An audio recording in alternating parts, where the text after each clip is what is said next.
बिस्मिल्लाहिर्रहमानिर्रहीम, अस्सलाम वालेकुम। उम्मीद है आप लोग जहाँ भी होंगे खैरियत से होंगे। आप यूट्यूब चैनल देख रहे हो, मेरा नाम है अब्दुल रहमान। नाज़रीन, आज हम बात करेंगे पाकिस्तान के कुछ जुडिशल सिस्टम के बारे में और फिर पाकिस्तान के इदारे किस तरह काम करते हैं और हमेशा जो है गरीबी आवाम जो है वो क्यों पिसती है। आज कुछ अपडेट्स हैं वो आपको देंगे और कुछ खबरें हैं जो कि चल रही हैं, उनकी तफसीलात तो आपको पता होंगी, लेकिन मैं बताऊंगा कि पाकिस्तान के इदारों की आंखें आखिर लेट क्यों खुलती हैं और हमेशा जो हमारा वाइट कॉलर आदमी है और गरीब आदमी जो है वही क्यों पिसता है। और इसके साथ साथ हम बात करेंगे दूसरी जो हमारी स्टोरी है कि वो अपोजिशन जो है वो लॉन्ग मार्च करने जा रही है। एक तरफ से तो जो है शहबाज शरीफ साहब और हमारी पीडीएम जो है वो हमारी स्टैब्लिशमेंट और फौज के जो है मैसेज भेजती है, अच्छे अच्छे मैसेज भेजती है। एक तरफ से प्रेशर डाला जा रहा है, दूसरी तरफ से ये मैसेज भेज जाते हैं कि जी पुराने जो बातें हैं उनको भूल जाएं, हम आपके साथ दोबारा मिलने के और चलने के लिए और पाकिस्तान के वसी तरफ हम मफाद में और अवाम के वसी तर मफाद में जो है हम दोबारा से एक ऐसा सिस्टम बनाने के लिए तैयार हैं जिसमें पाकिस्तान कौमी हुकूमत एक बन जाए। तो वो मैसेज किए जाते हैं और अपोजिशन जो है वो लॉन्ग मार्च करने जा रही है, क्योंकि इलेक्शन इस्लाहात का बिल आपके सामने पेश हो चुका है।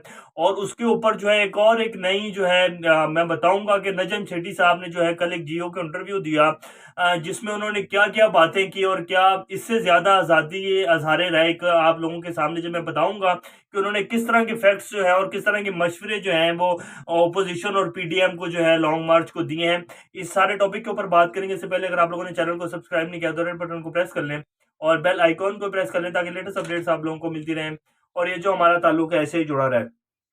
सबसे पहले हम बात कर लेते हैं नस्ला टावर जो है, जिसकी ये तस्वीर चल रही है आप लोगों की स्क्रीन के ऊपर। ये कराची में था, इसको गिरा दिया गया और अभी इसके ऊपर कुछ मलबा है जिसको गिराया जा रहा है, जिसमें आवाम जो है बेचारी जिन लोगों ने वहाँ अपार्टमेंट्स खरीदे हुए हैं, वो लाजमी बात है उनका पैसा जो है वो बर्बाद हो गया। वो जो कॉन्ट्रैक्टर था या जिसने बनाया था वो बेच के साइड पर हो गया और जिसमें रुल गई है वो सिर्फ एक वाइट कॉलर आदमी जिसने अपनी पता नहीं कितने अरसे की सालों की जो है मेहनत से पैसा इकट्ठा किया हुआ था। फिर वो दुकानें लेते हैं या कोई अपार्टमेंट खरीदते हैं तो पैसा जो है वो गरीब आदमी का रुल जाता है।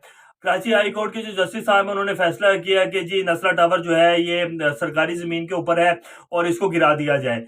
अब इतनी लेट जो है हमारे अदारों की आंखें खुलती हैं। अगर यही आंखें तब खुल जाती जब ये अदारे जिनसे एनओसी लिया जाता है, नक्शा पास करवाया जाता है या जब जमीन खरीदी जाती है, तो तभी अगर इन सारे अदारों की आंखें खुली हों और ये जो हमारा सुप्रीम कोर्ट है और हमारे मोअज़्ज़िज़ जज हजरात साहब हैं, अगर यही फैसला पहले लिए जाते और ये सरकारी जमीन जो है बिकने ही न दी जाती और ये जो सारा गबन चलता है, एक एनओसी लिए जाते हैं, वहां रिश्वत चलती है और ये सब कुछ चलता है और ये जो हमारे कॉन्ट्रैक्टर्स भी हैं जो कि कंस्ट्रक्शन इंडस्ट्री से लोग वाबस्ता हैं, वो सारे अदारों को जो है रिश्वत दे के अब जमीनें सरकारी जमीनों के ऊपर जो है वो बड़ी बड़े टावर्स खड़े कर देते हैं और बाद में जो गरीब अवाम है उसको क्या पता कि ये सरकारी जमीन के ऊपर बना हुआ है या इस जो बिल्डर है इसने खरीद कर बनाया हुआ है। वो तो सिर्फ ये देखता है कि जो मुझे रजिस्ट्री दी जा रही है वो ठीक है और मेरे नाम अपार्टमेंट हो रहा है। कुछ लोग किस्तों के ऊपर लेते हैं, तो वो उस टावर को जो है गिरा दिया गया है और एंड पर जो है वो रूल जो है वो गरीब आवाम गई है।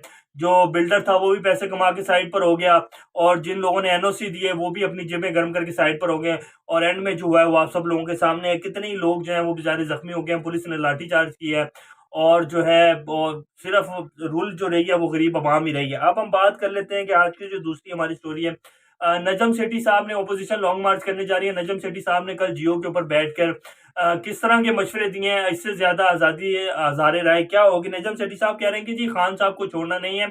ये उसका एक स्क्रीनशॉट आपकी स्क्रीन के ऊपर चला भी देता हूं मैं। इसकी वीडियो प्रॉपर पड़ी है लेकिन मैं वो नहीं चलाऊंगा क्योंकि उसके ऊपर फिर स्ट्राइक्स आने का भी इशू होता है। तो इसमें ये कह रहे हैं कि जी खान साहब को छोड़ना नहीं है, लड़ाई झगड़े करने हैं।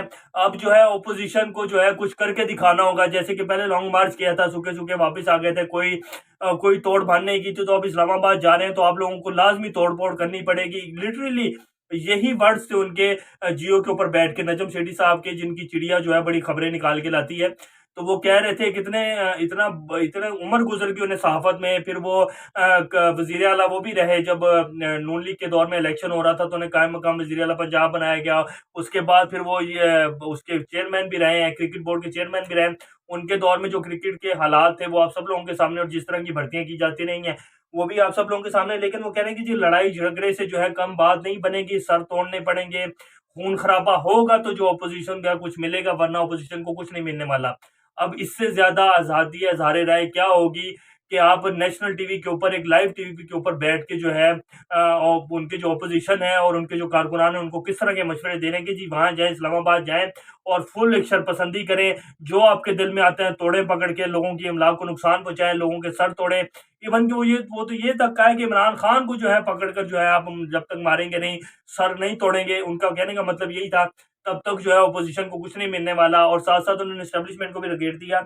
तो ये हमारे मुल्क के हालात हैं और ऑपोजिशन जो है एक तरफ से प्रेशर डाल रही है और दूसरी तरफ से जो है मिन्नत तलब प्रोग्राम भी चला रहा है और दूसरी तरफ से जो कुछ ऐसे सहाफ़ी हैं जो कहते हैं कि जी हमें आज़ादी इज़हार राय नहीं है।